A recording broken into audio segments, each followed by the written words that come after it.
Mirror, mirror on the wall, who's the healthiest of them all?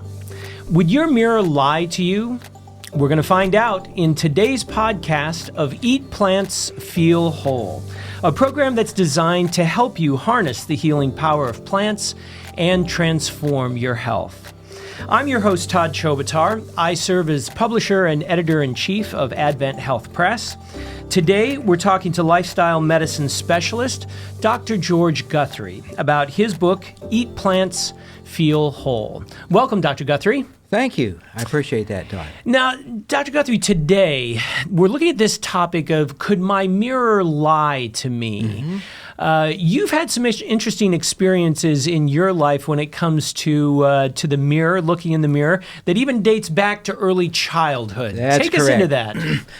When I was young, I was always the short, fat kid in school. Really? This was not always comfortable. I wanted to be taller. I wanted to be thin and faster like the rest of the kids. An episode that stands out in my mind was visiting the swimming pool with my parents and siblings. And I remember going to the pool, and at the swimming pool, there was something I could do better than any of the other kids. Oh. And that was something that we identified as the cannonball. If you've got kids, you probably just know something about it. It's a childhood classic. I could make a bigger splash than anybody else. And of course, that made me feel good. Sure. So I would jump off the diving board, make this big splash, and then run around, get to the ladder, back up around to do it again, because it made me feel good about myself. And of course, it bounce up out of the water and say, "Did you see that? How far did it go?" Yeah. And I was excited about it. So I was wearing out on this. Many of my friends had already quit, and it was just me left kind of doing this myself. I got to the ladder, getting ready to go around again, and there was a kid there that I didn't know. And, using my elbow, I actually got up the ladder first. Pushed him out of the way a little. Pushed him out of the way, water dripping out from behind. And as I went up, he said, "Fat lump." Now, I had never heard this before. I had never been called a fat lump, but this was brand new to me. And it immediately brought tears to my young eyes. Sure. Well, when you're hurt, where do you go? Yeah, you go to mom. Well, or mom or dad. So I found Dad, and I said, "Dad, he called me a fat lump." And my father said, "I never heard that before." That didn't help. It didn't help. Thanks, so Dad. I've had a hard time with this word fat ever since then, and I prefer to use a different word. Okay. All right. Fluffy. Fluffy. I mean, it's more like grandma, right? It is. It I mean, is. you can sit in grandma's lap, and the fluff, that's comforting. Okay? It's comforting. And I would it's go with that, much better than fat. I like fluffy, yes. Now, since I've gotten a little older and made some lifestyle changes, my weight is much better than it certainly would have been if I'd have continued on that same journey. Okay. And as a lifestyle medicine specialist, someone who helps other people change their lifestyles, make them more healthy, I often have the opportunity to share with people about weight loss. Now, you've brought up in your introduction about the mirror. Absolutely. Would it lie to you? And the truth is that it absolutely can. Now, how? I use a story to kind of explain this. So consider two friends, Abe and Bill. They're both about the same height. They're both about the same weight. Okay? Put them on the scale. That's what they look like. Abe and They're Bill, about right? 50% muscle and 50% fluff. Okay. Okay. All right.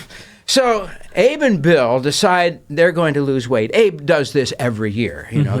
That grapefruit diet works good for him. He buys a case of grapefruit, Florida grapefruit, that'll do it. So maybe as a New Year's resolution, or maybe coming up to the summer, he wants to drop a few pounds. Whatever it may be, it's the grapefruit diet, and it works. Grapefruit diet, all right. And so he eats nothing but grapefruit for a month. Okay. And sure enough, his weight drops.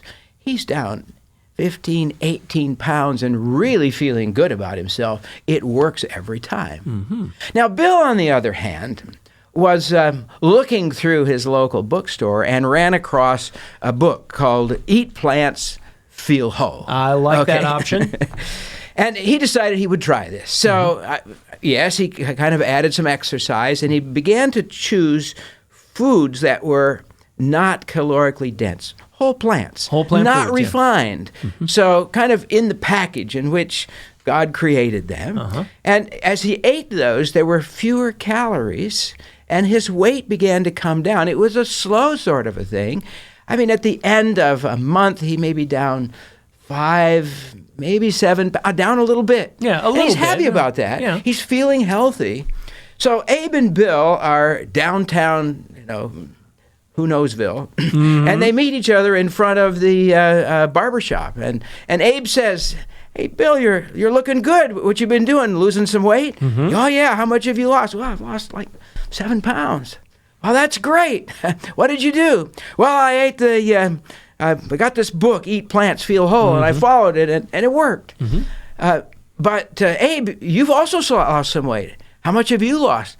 "Oh," he says, "I'm down 20 pounds. It's that grapefruit diet. It works every time." And Bill is saying to himself, "I wonder if I did the wrong thing." The wrong thing. Maybe the grapefruit diet would have been better. I argue that we need to know more than what the scales say, because the scales can lie to us. When we go on a crash diet, as Abe did, we lose about 50% fat and 50% fluff. Oh, okay. So at the end of the month, when Abe is finished, his muscle mass has also dropped. So if he goes back to eating the same way he was eating before, the same number of calories, it'll go right back up. And so often we see this happening with people. They have the crash diet followed by the weight gain, and it often goes even higher. Kind of this yo-yo diet that you hear about from time to time. That's right. I like to call it the rhythm method of girth control. And it doesn't work either. And it doesn't work either? On the other hand, the best way of doing this is the way Bill has done it, is the long, slow way. Because he hasn't put his body into an emergency mode. He's slowly burning calories, not muscle calories, but the fat calories, the fluff calories.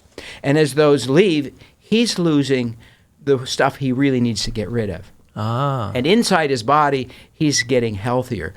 You see, he's chosen a lifestyle change rather than a crash diet. And a lifestyle change does best with long, slow weight loss. And that, I'm hearing you saying, is better because it's more permanent? Well, yes, it's more permanent, and it's less negative on the body. It's less stressful. I see. You're much less likely to burn up that muscle. And because I want to keep the muscle. I want to lose the fluff, but I want to keep the muscle. And a diet is something that has an end. A lifestyle is something that you embrace for health in the long run. It's actually much better to lose that weight at maybe maximum about 1 or 2 pounds a week. If you get below that, you start to have trouble. Now, I heard you use that word diet. It seems like I've heard the word diet uses like an acronym for something before. Dare I eat that? Dare I eat that? That's what they all say when they're doing it. Okay. And the downside of that is that it keeps me in a mode of, this is a short-term thing. I'm going to jump into this. I'm going to drop a bunch of weight real quick. And then in my mind, everything's going to be good. But yet... We in the Western world really like things fast. I want it now. And we want this kind of crash fast diet. It makes us feel good. And indeed, there are some health benefits from it. But in the long run, when you gain that weight back, while some of the benefits last for time, overall, there seems to be a negative effect. And that's why my scales or the mirror really can lie to me, because it looks like I'm losing weight, which I am, but it's not really the best solution. It's not for the me picture of what's inside. Yeah. And remember, Bill was losing at the end of the the month. Bill had lost all fat and no muscle, which means he continues to have a continued. He tolerates. He loses weight better. He loses weight better, because he's not going back to the way he was eating. We don't want him to go back. But if he did, the weight wouldn't bounce back on because he still has that muscle mass. Each pound of muscle burns between 35 and 50 calories per day, just sitting there, not exercising. Each pound of fat burns between 2 and 3 calories per day, just sitting there. Just sitting there. So I really want to hang on to the muscle. You really want to hang on to the muscle, absolutely. Now, when you talk about this, Dr. Guthrie, it makes me think a little bit about that old children's story that I read to my kids when they were growing up called The Tortoise and the Hare. Yes. And the tortoise was all about getting there quick, but then the hare was. I got that backwards. So the hare was getting there quick, but the tortoise slow and steady. Slow and steady is best. And that's what we want to think of when we're looking at planning. Okay. I like this picture, and I'd like to make this point, if I may. Okay?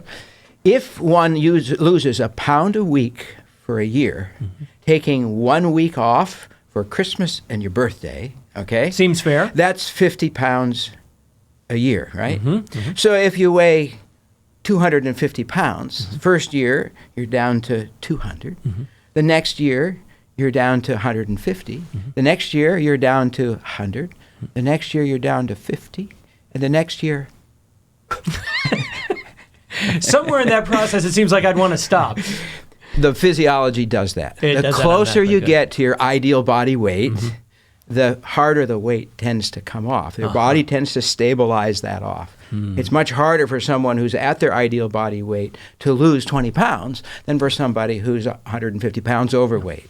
So that's just another principle that may be helpful for those who are along the way. Certainly, a calorie is not a calorie completely. It's really the physiology that it goes into. Well, that's an interesting concept. A calorie, you can look at it differently of calories. Because one of the things I remember that I've heard you talk about is this concept of caloric density and how there are, a calorie may not be a calorie in the same kind of way. So in one kind of food, it might be different than if you get that calorie from a different kind of food. Tell me a little bit about that and why that matters if I'm trying to lose weight. Calories are not handled the same all the time. Okay. For example, a fat calorie, unless one is actively exercising at the time, is much more likely to be put into storage than to be burned, whereas our body prefers to use carbohydrate calories to burn. That's the fuel of choice. Now, fat calories are generally stored and we need them in reserve. If we eat a lot of fat calories, we eat over the number of calories we need for the day, the fat calories will be stored. The carbohydrates will be burned. It's just the way the physiology is designed and kind of prefers to run. So is there a difference, for example, between if I have, let's say, a cookie that's 50 calories versus eating a bowl of cantaloupe that has 50 calories in it? I mean, is there a difference between those calories? They're both calories, right? Yes, they're going to be, they're about the same. Another piece that you brought up with this cantaloupe versus cookie, and one kind of fat-free fig Newton has about the same number of calories as a small cantaloupe. Okay. When you get finished with that same number of calories, the cantaloupe is going to have filled you up, and you're going to say, I'm not, and it'll take you a little longer to eat, too. Right? Oh, you sure? So the hormones start to go in the brain, and you're saying, well, my stomach's getting full. Maybe I'm not hungry anymore. So you're much more likely to stop eating the cantaloupe when you get done with it. The cookie, it'll be like, I bet you can't eat one because you're going to need a second one. So there's a way in which these calories drive our eating. And when they're concentrated that way, they tend to encourage us to take more calories in. So it's part of what's in the more natural food, like, for example, the cantaloupe, that fills me up more. When we choose foods that are high in fiber and water, which in essence have no calories, they are much less likely to end up on us as extra weight. Any other examples like that? Well, we've got several of them here that I've written down. Two kind of cubes of cheddar cheese equivalent to about 30 dried apricot halves. Whoa. So we're talking about, like an inch square sort of a Sure, I've seen those little cheese cubes. So you can imagine those cheese cubes go in pretty quickly, and it's hard to stop at just two. Yeah. Whereas 30 dried apricots, you get halfway through and you said, maybe I've had enough of those. Yeah. Right?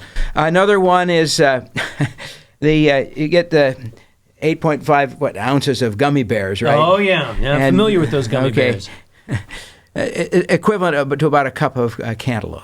Okay? Oh, wow. So I said that wrong. It's a cup of pineapple. Cup of pineapple. Okay. Cup of pineapple. All right, sure. So, and then a cup of cashews equivalent to about 8 baked potatoes with salsa. Now, that's pretty amazing, right? Say that last one again. A cup of cashews. Cup of cashews. Now, that's a whole plant food, right? Yeah, That's had the shell taken off. But that has about the same number of calories as 8 baked potatoes with salsa on top of them. And I'll bet you'd never make it through those 8 potatoes. I could not make it through 8 But that baked cup potatoes. of cashews you'll do over a football game. Absolutely. Yeah. And maybe go for a second cup. And maybe go for a second cup, yeah. So there's this kind of concentration of calories that can make a difference in how much we actually eat. Now, there's another dimension of this that we should probably spend more time at later, and that is when you eat may make a difference, too. Okay. If you eat a bunch of calories and just lay down and sleep at night, we know now from the science that those calories are more likely to be kept. Whereas if you eat those same calories in the morning and burn them off during the day, go to bed with an empty stomach, those calories are much more likely to be burned off. More likely to lose weight when you eat your calories in the morning rather than the evening. But more on that at a different time. More than another time. But that does make sense because if I'm up and being active throughout the day, but I'm not being active when I go to sleep at night, sure, it makes sense. I'd burn calories more during the day. That is absolutely correct. I want to eat more of those in the morning. Okay, all right, that makes sense. Well, so Dr. Guthrie, for the action item for this podcast today, if you wanted to give people just one thing to take away from our time here, what would it be? Long, slow, gradual weight loss is better than the crash dieting. Okay. That when you lose weight fast, you're likely to be causing trouble. And there's an end to it. So go for a long-term lifestyle change. That just takes that weight off bit by bit at a time. Bit. That's the safest way. Don't let the scales lie to you. Don't even let your mirror lie to you, okay? Because even you look in the mirror and you say, that's still larger than I would like it. Yeah. The benefits are happening internally. There's still health happening. And it happens much faster inside than it does outside. From the appearance of it. Good to know. Good to know. Yes. I worked in the times past at a lifestyle center where people paid lots of money to come in and get changed, their lifestyle. They wanted to get rid of their insulin. They wanted to fix their hypertension. They wanted to lose weight. One of the things we did in the gym was to remove all mirrors. Really? Because people that are overweight don't like mirrors. They don't like to look at themselves. And there's actually good rationale for that. If you look at yourself in the mirror, you're likely to get discouraged. You need to feel how you're doing better with your lifestyle change. So when you talk to your patients about that, do you recommend that they kind of stay away from those sort of outward appearance things and just focus on? Certainly the mirror. It's probably the most potent. The science does tell us that weighing yourself on a daily basis can help remind you if you're getting off track. But don't expect it to be always downward. It'll bounce around a little bit. That's okay. That's okay, all right. Just use that as a reminder to move in the right direction. Long, slow, gradual weight change is best. That's the best way to do it. Okay, good. I like that a lot.